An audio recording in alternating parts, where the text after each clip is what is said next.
अरे बघत का उभं राहिलं, मला मदत तर करायला की नाही.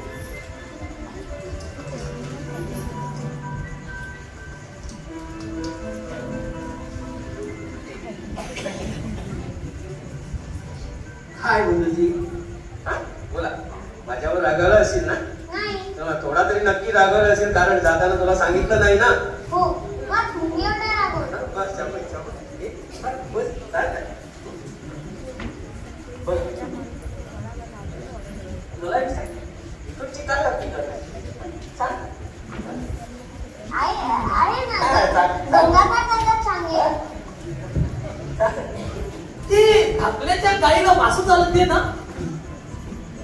वासरू नाही, पिल्लू नाही हो, वासरू म्हणतात त्याला. कोणी सांगितलं? गाई ना. नाही या कल्पना. अरे अरे कसले खाणाखुणा चालले आहेत याच आपल्या. सांग ना. नाही हे बघ बंधू बघ.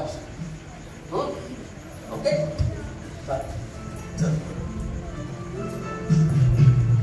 आनंदाची एवढं मगाशी झाली ना. अगं तू आल्याचं या खोलीतल्या सामानाने मला सांगितलं. हे वेळी उगाच खाणाखुणा करत कशी आहेस तू? छान. ठीक आहे. मला वाटलं होतं मला पाहून तुम्ही आश्चर्यचकित व्हाल, पण मला हाक मारून आपणच मला आश्चर्यचकित करून सोडलं. काही गोष्टी आधी जाणण्यात माझ्या दोषच आहे ना. मधूची गप्पा झाल्या की नाही तुझ्या? हो झाल्या ना थोड्याशा, पण तो होता सारखा बेरेताईच्या मागे. हो तिला लाडावून ठेवला ना तिला. तुला पाहून खुश झाला असेल बुद्धू. झाला थोडासा. अरे वेडा चिमटा काय काढतोस? हे काय बापू?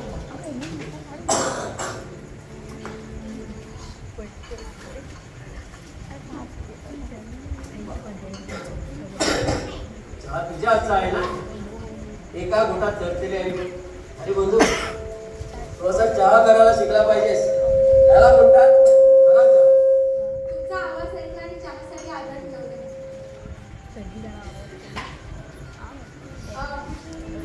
मोहनने आणि गंगा खते मला गावचे सगळेबद्दल सांगितले. हो चालायचंच. असं एखादं वादळ आलं ना की झाडाचा पालोपाता उडून जातो. अंगावरची धूळ उडून झाडं पुन्हा सगळेच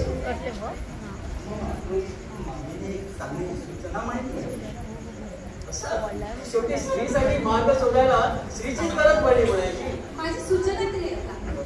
पहिल्याला आपल्या धाकल्याकडे राहायचं सांगायचं. त्याच्या भरल्या घरात ती सहज कपेल.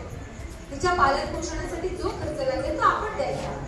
म्हणजे गावची शंकाही दूर झाली आणि बेलाच्या संरक्षणाची काळजी सुद्धा. शाबास. अरे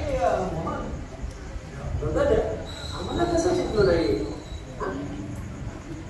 तिला या पुढं तू धाकल्याचकडे राहायला गेली पाहिजे. तिला तू तयार आहेस की नाही हे मी तुला विचारणार नाही, पण तू तिथं राहिल्याचं सर्वांच्या सुखाच आहे. बुद्धूचं ना तू हेच जाईल की तुला भेटायला. आणि हे बघ तू परत पुन्हा एकदा यायची नाहीस असं नाही.